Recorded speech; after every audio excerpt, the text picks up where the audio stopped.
In area news impacting us on this Thursday morning, February 9th, 2017. Township 17R4 could have a new name in the very near future. A legislative panel gave unanimous support to a bill that would give locals a final say on renaming Township 17R4 Sinclair. Representative Roland Martin, who's from Sinclair, introduced the measure. Martin said the township is known by several different names, such as Long Lake, Sinclair, and T17R4, and that has led to confusion over the years.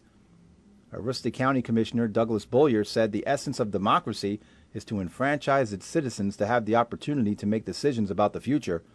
This bill exemplifies that tradition and gives true meaning to our system of governance. There was a single vehicle crash in Westfield yesterday afternoon. The sheriff's office responded to the scene and discovered that 19-year-old Cameron Todd of Mars Hill was driving north on Route 1 when he lost control of his vehicle due to slush on the road. Todd overcorrected and hit a snowbank, causing the vehicle to roll over. There were no injuries, and Todd's vehicle had to be towed from the scene. 4 county credit unions came in the top 25 in fundraising for the 2016 Maine Credit Union League's campaign for ending hunger. Acadia, North State, County Federal, and University Credit Union were honored along with other credit unions in the state at the 2016 Ending Hunger Campaign Celebration Luncheon. Channel X Radio talked with John Paradise, Vice President of Governmental and Public Affairs for the Maine Credit Union League. We asked John how much was raised during the campaign. Almost $675,000, which is about a $50,000 increase over 2015's record-setting year. So, the generosity and the commitment of credit unions and the 680,000 credit union members in Maine just continues to amaze what people can do. The funds will help to purchase more than $2.7 million in meals for hungry Mainers. We asked John when this campaign first started. The campaign started back in 1990. It raised $25,000 the first year. Now, here we are in 2017. The campaign's now raised $7.2 million to help end hunger in Maine. John Murphy, President and CEO of the Maine Credit Union League, said we are humbled by the remarkable efforts each credit union has made to make their communities a better place. In other news, Senator Angus King said he will vote against President Donald Trump's picks to lead the Departments of Treasury and Health and Human Services. Georgia Representative Tom Price, nominee for Health Secretary, supports eliminating the Affordable Care Act and privatizing Medicare, 2 positions that King opposes, and King doesn't think Steve Mnuchin, nominee for Treasury Secretary, will champion the interests of hard-working Mainers. King and Senator Susan Collins voted against Trump's nominee for Education Secretary Betsy DeVos, who was confirmed. King also opposed Trump's picks for Attorney General and the Environmental Protection Agency. King voted for 6 of Trump's picks, including James Mattis as Defense Secretary, John Kelly as Homeland Security Secretary, and Rex Tillerson as Secretary of State. Governor Paul LePage released a statement yesterday regarding the announcement that Sappi Limited will invest $165 million at its Skowhegan mill. Governor LePage said our paper mills are not dead, but they do need to reinvent themselves. Sappi has identified new markets and technologies that will ensure the company continues to make superior products and employ Mainers with good-paying jobs for many years. While this news is promising for Somerset County, the governor continues to encourage legislatures to turn their attention to the rising energy costs in Maine. In the governor's State of the State Tuesday evening, he emphasized how high energy prices have had a devastating effect on the paper industry, and many mill workers have been laid off as a result.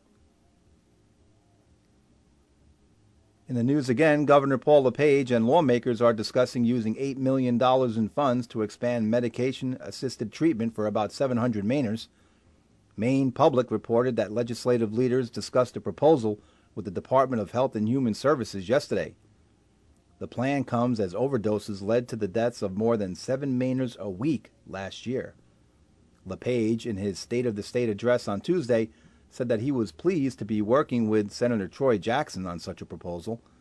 About $3 million in state funds and $5 million in federal funds would fund a pilot program pairing Suboxone and methadone treatment with counseling and monitoring.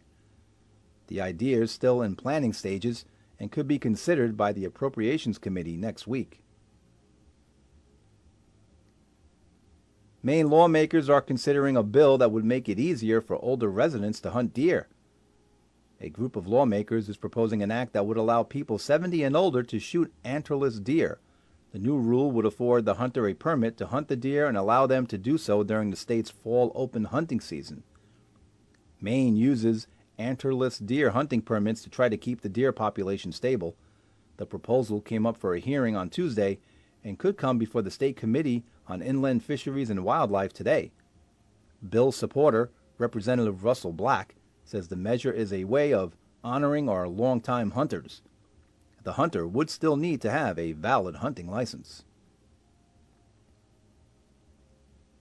Some Maine fishermen say a proposal to create a new lottery system to allow people into the state's big money baby eel fishery is the best way to keep the industry sustainable. Baby eels are a prized resource in Maine, where they are fished from rivers and streams and sold to Asian aquaculture companies. The baby eels, or elvers, can sell for more than $2,000 per pound. The eels eventually get raised to adulthood and turned into food such as sushi. The state's trade group for elver fishermen is supporting a proposed state law that would allot new elver fishing permits via a lottery.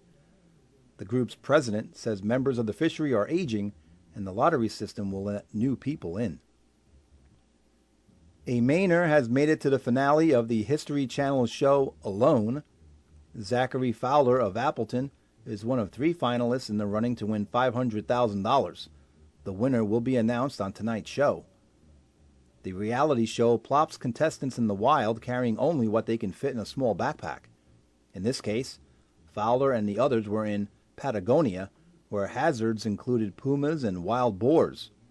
The contestants must hunt and build shelters to survive. There's no camera crew or producers. Instead, the contestants document the experience themselves. Finally, the Canadian dollar is trading at 76.17 cents U.S., and the U.S. dollar is trading at $1.31.27 Canadian. Well, you just been uploaded. This is Channel X News, where news matters more.